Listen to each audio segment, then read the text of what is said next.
Jared Polin, FronosPhoto.com, here with a 30 for 30 Lightroom head-to-head edition where I have Richie. Richie, what's going on? How you doing, man? I'm doing well. These videos are brought to you by the fine people over at Adobe, and if you are looking to follow along for this 30 for 30, go to FronosPhoto.com/LR3030. You can also download all the DNG files that we will be editing so that you can try it out yourself. And if you don't have Lightroom yet, well, you can download a free trial right there on the site so you can play with all of the raw files for this 30 for 30. Richie, are you ready to get editing? Let's do this, man. Let's see what file we're editing, and ooh, she has a knife.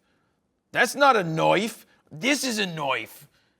This is a crazy one. I think there's so many different ways you can go with this because it's an extreme example of an image. I'm just going to do my style and see where that takes us and then tweak from there because I think this one calls for doing whatever you want with it. Because I'm focused on her more so than I'm focused on this guy in this zombie apocalypse type thing in the background. Yeah, actually, we could go darker with it. And this is where I think a vignette can come into play. Let's see what the lens correction does this time. Yeah, I don't like that. Look what it's doing to her face. Do you see how it's stretching it out? Like I like to say, lens correction works on some for the better, and on others, I don't think it's the best. But that's what it's there for. Sometimes I really like what it does, and in this case, I don't like how it's stretching it out and getting rid of the natural vignette. I want this to be dark around the edges, which means I'm gonna go down here, and I'm gonna go like this. She's dark. Oh, remember how I said never touch this grain thing? Maybe a grain thing could be interesting for something like this. I would never do this to my own image, though. Just remember that. I would never add grain. I don't want to make it rain grain either. All right, here we go. We got the shadows. We're dark.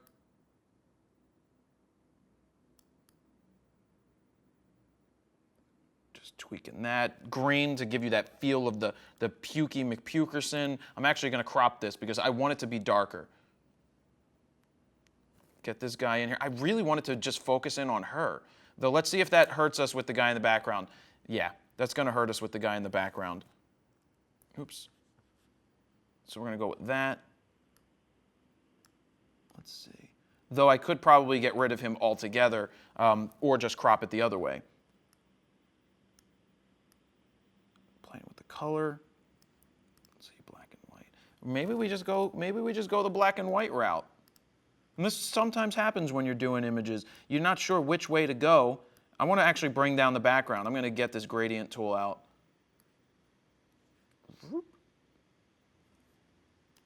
Let's move that this way. Go ahead here, get him darker, try to draw us into the image more.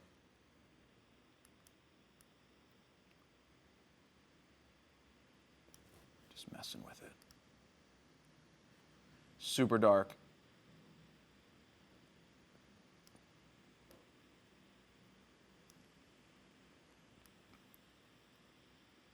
Let's go with dehaze. Let's get back some of this. She's super dark. We're going there. We're going to play with that. Let me see back to the color. It's just so extreme. You got to decide which way you want to go. You really do. You have to figure it out. I mean, it's not easy to decide what you want to do, though now that I pull out the yellow, she's starting to look even crazier, and the guy in the background's looking even crazier. So many different directions you can go with this. So many different ways. So let me go ahead and just pull back, do a couple more things. I'm going way further on the clarity than I would ever go. Because look, this is just too normal. Do you want it to glow? Look at the glowy face. Nope. I want it to crispy and get crunchy just like that. Over the top. All right, I'm gonna save this as a preset, or sorry, as a snapshot. Go like this. I want to try something with the crop just to play around with it and see where I can go if I'm just gonna focus in on her.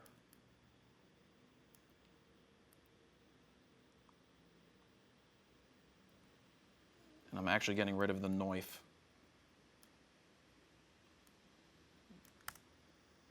Bam. I'm going to do one of these because now we're just focused in on her, and now it looks even more scary.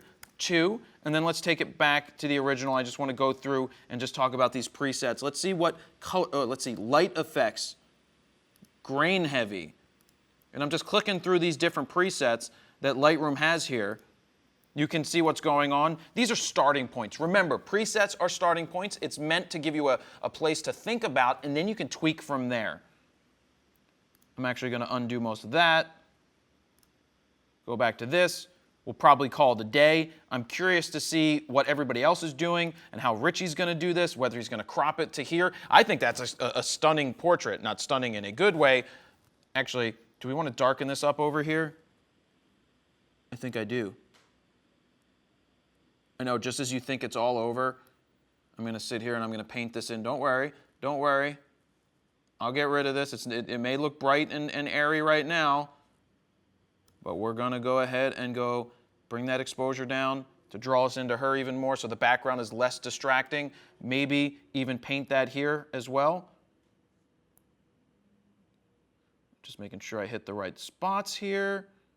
Boom. I just want to bring this down. Bring this down, just slightly painting it in there. Like that. Watch. With, without, give it back. You could even play with the contrast of that. You can do even more. We'll call this the third one, just for fun, just to show you the two different things. One edit, boom. Let's go to the second one, boom. You can see how the background is distracting. Then I brought it down 3, and there you have it. That's where I'm going to call it a day. Let's see what Richie's doing. All right, let's check it out, see what we got. Oh, sick. That's a pretty cool looking image right there. I'm excited to work on this one. So we're going to start off, make a virtual copy, and that's Command apostrophe, or as I call it, air comma. So let's get rid of that window so we get the nice big picture here. This is really nice. This is really cool. It's not too overly dramatic. It's fun.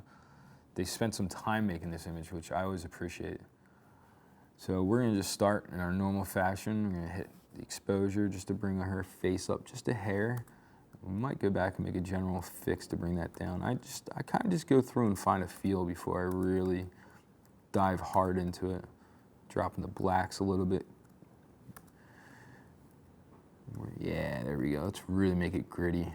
I want her eyes almost to get lost. Just like there's looking right in your soul and she just murdered somebody. I'm gonna assume zombie. Let's see what else can we do here. Now my gut's saying to go black and white and really kind of make it look obscure, but I like the realisticness of color with this, with the blood on her face and a little bit of brown in her eyes popping. I'm gonna throw a little bit of extra light in her eyes just to make your eyes go straight to them and not really to that knife that you got going on here. It's just, of course, we're gonna throw a little vignette in there, draw you in that way, make her midpoint a little bit bigger, keep the light on her face, feather it a little bit. That looks nice there. Kind of want to add a little bit of grain and just make this look a little bit like it was shot, you know, in the 70s. There's something 70s about it. We're actually going to go back and, now that I have that in my head, we're going to make it look almost like old filmy. Really just warm it up overall.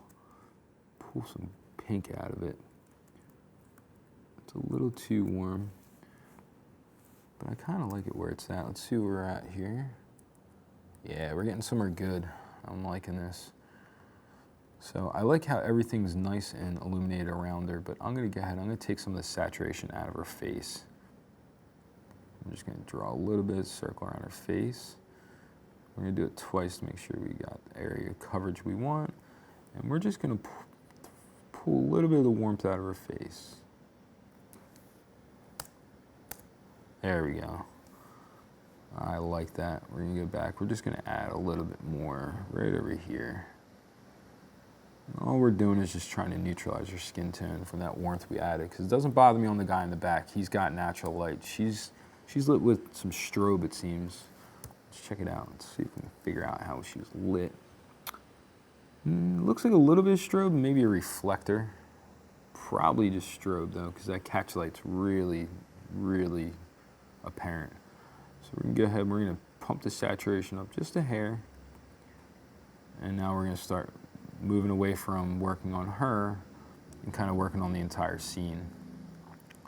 So one thing I like to do is if I want to keep my focus here and just kind of drop everybody else out, I go up, I make a little quick mask here, and I invert it. And what I do is I pull the clarity down just a hair, just to make it just a hair softer.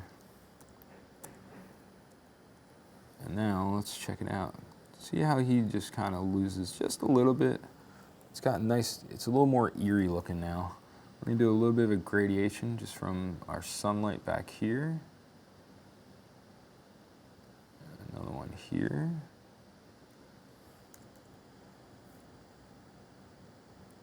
And then we're gonna do one more quick little thing over here. We're gonna open up that trash can where the smoke is billowing out of, and we're gonna do a little bit enhancement there. And see, we darken that background. We caught a little bit more of the fog and the atmosphere coming out of it.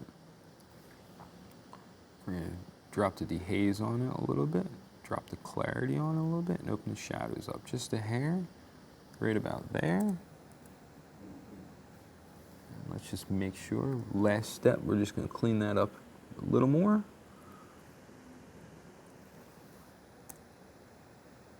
And let's see.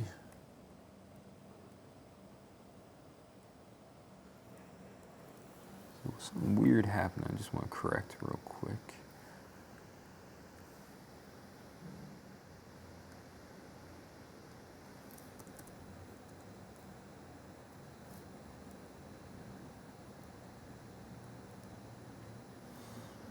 Pretty cool. I'm going to bring down the exposure right there, and we're going to call it a day on this one. Just going to go ahead and pull that back. Just a third stop. Pull our highlights back 2/10 and our whites back 2/10. And cool. That's it. All right, so I have Richie's files here. He has my files there. Actually, we both have the same files on our computer, so we can go head to head. Are we ready to lift it up? All right, let's lift it up and go. Boom. Dude. Hey now. You crushed me. What do you mean crushed you? Was this a competition, Richie? No, not a competition. It's just as soon as I was done editing it, I realized actually I want to do more. I could spend hours on that file. It's a cool file. That seems to happen. Like a lot of times you edit and then you may walk away. I'm a quick editor. I don't know how long you took to do it. I don't like to spend a ton of time on files. I like to get in there, move around. And in this case, because it wasn't my file, I could do a ton of different things to it. I like how you cropped, man. Look at that. Jared's cropping. No, I crop other people's work all the time. It doesn't have to be mine. I won't crop mine, except I will admit, when it came to wedding albums, anything went. Because whatever made the client happy, it didn't matter. You have to swallow your pride sometimes in that situation. But here we have, I like your color. I like how it has, it's kind of like pulled back. When I'm looking at it on the screen by itself, it's great. I'm not saying that when I'm not looking at it. When you put it next to yours, it's just. Well, they're different. Yeah. No, but I like, which one's this? The top right one. I like what you did there, how you brought, even the car window down. You gave it like a scene. You gave it a little more life, where the one on the left, that window is so distracting, where the one on the right, you just go, boom, that chick murdered somebody twice. Twice. Not once, twice. She made sure it's done. 2 things of blood. But when I look at yours, I like what you did with it. I love the way the light is hitting her this time. I think you did a great job pulling out the edit on it. Because I went super crunchy and you went super it's clean. And I like the fact that it's clean. So anything else? No, I really like this file. I'm gonna do another edit on this later for my own time. Guess what, Richie? You can go over to fronosphoto.com/LR3030. You can download this exact DNG file so that you can play with it yourself and see how you would edit it. Now, if you don't have Lightroom just yet, don't worry. You can download a free trial right there on the 30 for 30 site, and you can get editing with a free trial. And that is where we will leave it. Jared, PolandFronosphoto.com. See ya.